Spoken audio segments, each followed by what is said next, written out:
ADGP पूर्ण कुमार जी ने आत्महत्या से एक दिन पहले अपना सुसाइड नोट जो 8 पेज का था और अपनी जो वसीयत थी वो अपनी धर्मपत्नी के नाम भेज दी थी एक दिन पहले मरने से। रिकॉर्ड दे दूंगा, आप उनके पास पहुंचा देना। जो वो पुंजड़ का बाढ़ पाड़न की हिम्मत रखते हो तो मैं मान जाऊंगा। वे फसाद की जड़ और ट्रिगर जो पॉइंट है वो रोहतक की FIR है, उस FIR की जांच की मांग कोई नहीं। एडीजीपी पूर्ण कुमार जी के साथ कोई भेदभाव हुआ था तो उसकी जिम्मेदार ये सारी राजनीतिक पार्टियां क्यों नहीं। लेकिन आत्महत्या के प्रकरण में पहली बार देखा वो धाराएं लगाई गई हैं जिनमें उम्र कैद की सजा का प्रावधान है।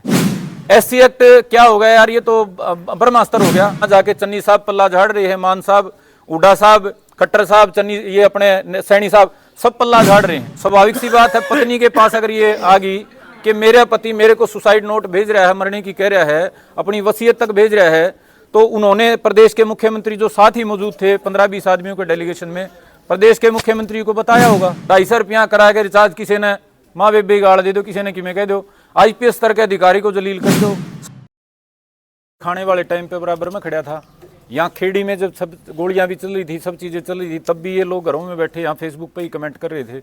इनको मैं बताना चाहता हूँ, वहाँ जो गोलियां चली है, वहाँ गोलियां केंद्र ने एक टीम भेज रखी थी पैरामिलिट्री फोर्स की, स्पेशल डेप्यूट करी गई थी वो, और उसके लगभग जो कर्मचारी थे वो सारे साउथ के थे। सब सरकारों को पता है कि नॉर्थ इंडिया में जो किसान जातियाँ हैं, ये इनमें जो फोर्स में बच्चे हैं अपने माँ बाप पे गोली नहीं चलाएंगे। मैं ऑथेंटिक बात कह रहा हूँ। तो वो साउथ की जो टुकड़ी थी उनको हथियार भी अवैध दिए गए थे। मैं कह रहा हूँ, और ये आप प्रेस के माध्यम से इस बात को मैं वो एक दावे समेत कह रहा हूँ, इनको हथियार भी गैर कानूनी दिए गए थे और उनके माध्यम से गोली चलाई गई थी। अगर किसी ने कोई ये तथाकथित जो क्रांतिकारी बने हुए हैं जो इस तरह के कमेंट करते हैं, वे फलाने ने ये कर दिया, मैं उन अधिकारियों के टुकड़ी के नाम भी बता दूंगा।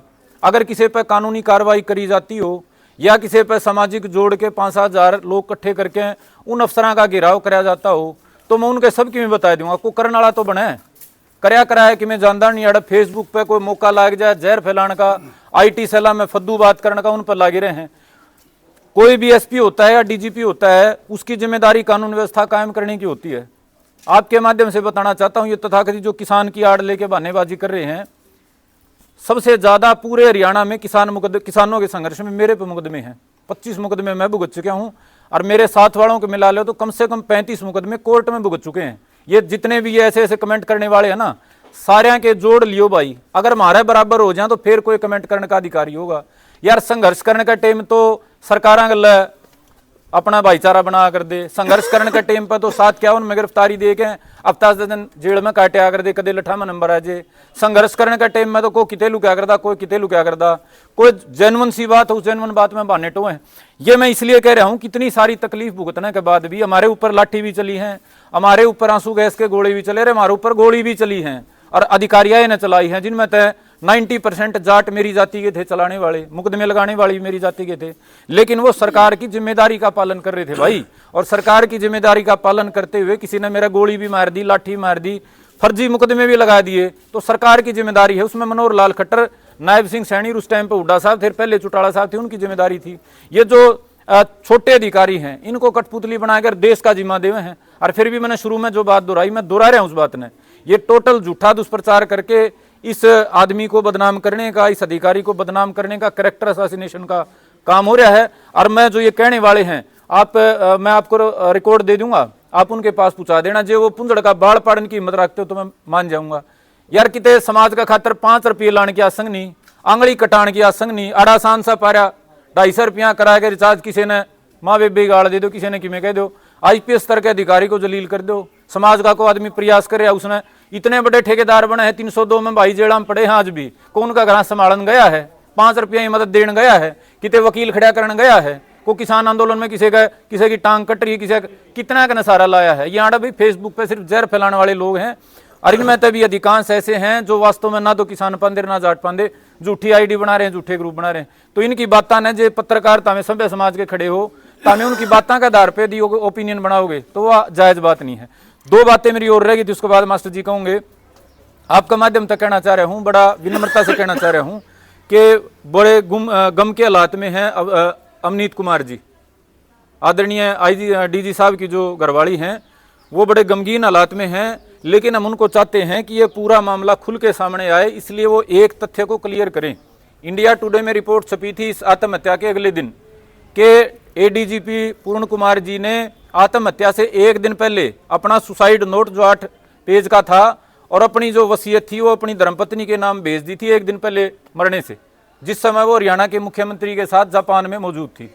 स्वाभाविक सी बात है, पत्नी के पास अगर ये आ गई कि मेरा पति मेरे को सुसाइड नोट भेज रहा है, मरने की कह रहा है, अपनी वसीयत तक भेज रहा है, तो उन्होंने प्रदेश के मुख्यमंत्री जो साथ ही मौजूद थे 15-20 आदमियों के डेलीगेशन में, प्रदेश के मुख्यमंत्री को बताया होगा। प्रदेश के मुख्यमंत्री को बताने के बाद भी प्रदेश के मुख्यमंत्री ने क्या कराया, इस सवाल का जवाब ना तो अमनीत कुमार जी मांग रही हैं, ना ही वो धरने वाले मांग रहे हैं, ना ही समाज में से कोई मांग रहा है। अरे प्रदेश के मुख्यमंत्री को यदि सूचना मिल गई कि मेरा एक आईपीएस अधिकारी है, डीजीपी रैंक का अधिकारी आत्महत्या का नोट लेकर आत्महत्या करने की प्रयास कर रहा है, तैयारी कर रहा है, तो प्रदेश के मुख्यमंत्री की जिम्मेदारी नहीं बनती क्या? अगर उनकी जिम्मेदारी नहीं बनती तो फिर एसपी की डीजी की जिम्मेदारी है भाई? उनने के सपने आए हैं, जिस आदमी को जानकारी मिल गई फिर भी कार्रवाई नहीं कर रहा। तो मेरा कहना यह है कि भाई जिम्मेदारी ऊपर से तय होनी चाहिए और ये जिम्मेदारी अमनीत कुमार जी तय करवाने का काम करें। इस बात पे स्पष्ट करें कि प्रदेश के मुख्यमंत्री ने उनको क्या जवाब दिया था, उन्होंने अगर उनको बताया था तो। दूसरी बात यह है भाई, एससी एक्ट क्या हो गया यार, ये तो ब्रह्मास्त्र हो गया। आत्महत्या एक अधिकारी ने कर ली, कोई बात नहीं भाई, दुखद घटना है, कोई भी परिस्थिति रही हो, हमारे को इस बात की तकलीफ है, घर का आदमी जाता है, प्रदेश का देश का आईपीएस जाता है, बड़े दुख की नुकसान की घटना है। लेकिन आत्महत्या के प्रकरण में पहली बार देखा वो धाराएं लगाई गई हैं जिनमें उम्र कैद की सजा का प्रावधान है। उम्र कैद की सजा आत्महत्या, मान लीजिए मैंने आपको वीडियो दिखाई थी शुरू में, ये व्यक्ति यदि आत्महत्या कर गया हमारा नाम लिख के हैं तो हमारे खिलाफ के 302 की कार्रवाई होगी भाई। आत्महत्या और हत्या में कोई फर्क नहीं है क्या? अगर ये जो मैं वीडियो दिखा रहा था, ये व्यक्ति इसने न्यू देख लिया तेरी समाज में झूठ चल नहीं रही है और जहर खाकर इनका 50 का नाम लिख दे, तो उसके बाद हमारे सारे के खिलाफ, और ये डीजीपी से लेके एसपी से लेके ये तो मुख्यमंत्री का भी लिख देगा भाई, तो हमारे खिलाफ उम्र कैद की सजा होगी हमने। इसका मतलब तो वे समाज में तो जमासान सा हो जाएगा। कोई आदमी अपराधी है, घर से तंग है, जिसका जीवन खराब हो लिया, वो तो आसान सा रास्ता पकड़ लेगा, 50 के नाम लिखेगा और अपना वह जय हिंद कर देगा। तीसरी बात है वह सबसे काम की बात, ये पूरा जो मामला जो ट्रिगर हुआ, क्योंकि ये उत्पीड़न तो बताया जा रहा है कि लंबे समय से चल रहा था, जो ट्रिगर हुआ वो ट्रिगर हुआ रोहतक की एक एफआईआर से। एक शराब के ठेकेदार ने एक एप्लीकेशन दी कि भाई मेरे से जो आईजी हैं रोहतक रेंज के, उनका पीएसओ मंथली मांग रहा है इतने रुपए, 2 या 2.5 लाख रुपए महीने की मंथली मांग रहा है, और वो मंथली मांगने के लिए उसने अपनी शिकायत जमा करवा दी। उस पर जिले के एसपी ने जांच करी और उन्होंने अपनी जो जांच करी उसमें जांच में वो तथ्य सही पाए गए। जो एडीजी पूर्ण कुमार जी थे उनके पीएसओ के खिलाफ वो कार्रवाई होगी, मंथली मांगने की, ब्लैकमेलिंग की, जो भी एक्सटोर्शन की है, उसमें उसके बयान लिए गए। बयान में उसने कबूल करा कि मेरे को आईजी साहब ने ऐसा ऐसा कुछ जो भी उनके वहां लिखा हुआ वो कहा, मतलब उन्होंने आईजी साहब का नाम ले दिया। आईजी साहब का एफआईआर में नाम नहीं था जो दर्ज हुई, आईजी साहब का जांच में उनके ही पीएसओ ने नाम ले दिया। वो सारी चीजें कोर्ट में सबमिट हुई, उसके 2-3 दिन के भीतर आईजी साहब ने अपना जीवन का अंत कर लिया। तो सारे ये कह लो वे फसाद की जड़ और ट्रिगर जो पॉइंट है वो रोहतक की एफआईआर है। उस एफआईआर की जांच की मांग कोई नहीं कर रहा है, सारे ही उत्पीड़न हो गया जी, ये हो गया जी, भेदभाव हो गया जी, हम तो मार दिए जी। अगर वो एफआईआर सच्ची है तो फिर बहुत सारी चीजें क्लियर हो जाती हैं कि आईजी साहब के ऊपर एक मानसिक दबाव बन गया कि मेरे खिलाफ एफआईआर दर्ज होगी और ये एफआईआर सच्ची है, मेरे खिलाफ कोई कार्रवाई होगी। वो कार्रवाई होती ना होती एक अलग बात है, लेकिन उनके दिमाग पे दबाव बन गया। अगर वो एफआईआर सच्ची है, तथ्यों के आधार पे है, फैक्ट के आधार पे है, रोहतक के एसपी का उसमें क्या कसूर है, जिले के प्रदेश के डीजीपी का उसमें क्या कसूर है, मेरा और आपका फिर प्रदेश की सरकार का क्या कसूर है, अगर वो एफआईआर सच्ची है तो।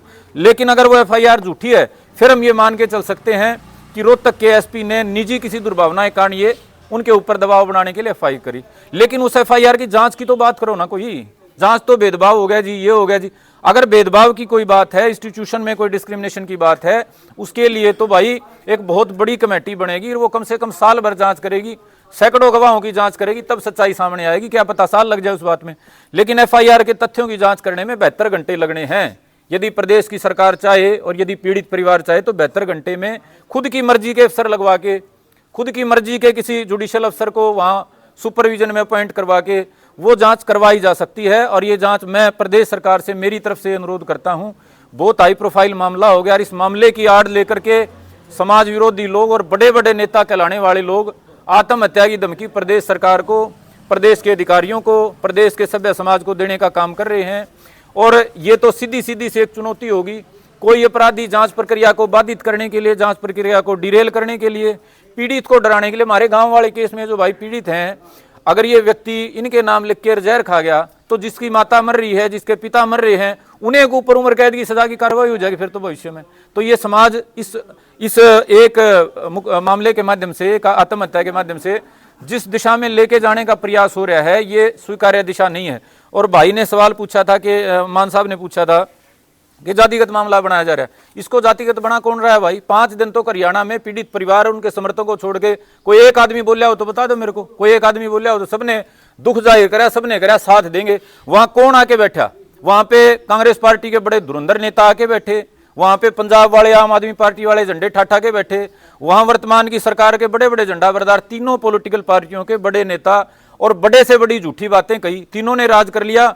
यदि कोई, मैं मेरी अंतिम बात कह के मेरी बात को विराम दूंगा, यदि एडीजीपी पूर्ण कुमार जी के साथ कोई भेदभाव हुआ था तो उसकी जिम्मेदार ये सारी राजनीतिक पार्टियां क्यों नहीं है? इन सबको राज करने का मौका मिला है। वहां जाके चन्नी साहब पल्ला झाड़ रहे हैं, मान साहब, हुड्डा साहब, खट्टर साहब, चन्नी, ये अपने सैनी साहब, सब पल्ला झाड़ रहे हैं। ये जिम्मेदार क्यों नहीं है जिन्होंने नीतियां तय करी हैं? सबको पता है हरियाणा में जात के नाम पे जहर किस किस पार्टी ने अपने राज में कैसे कैसे फैलाया, किसको अपीज करने के नाम पे कांग्रेस ने क्या कराया, पहले वाली सरकारों ने क्या करा और वर्तमान सरकार क्या कर रही है। तो मेरा है कि आप इस घटना को पत्रकार साथी जातिगत ना बनने दें, न्याय व्यवस्था में भरोसा करते हुए बड़ी से बड़ी एजेंसी से जांच कराने की बात करें।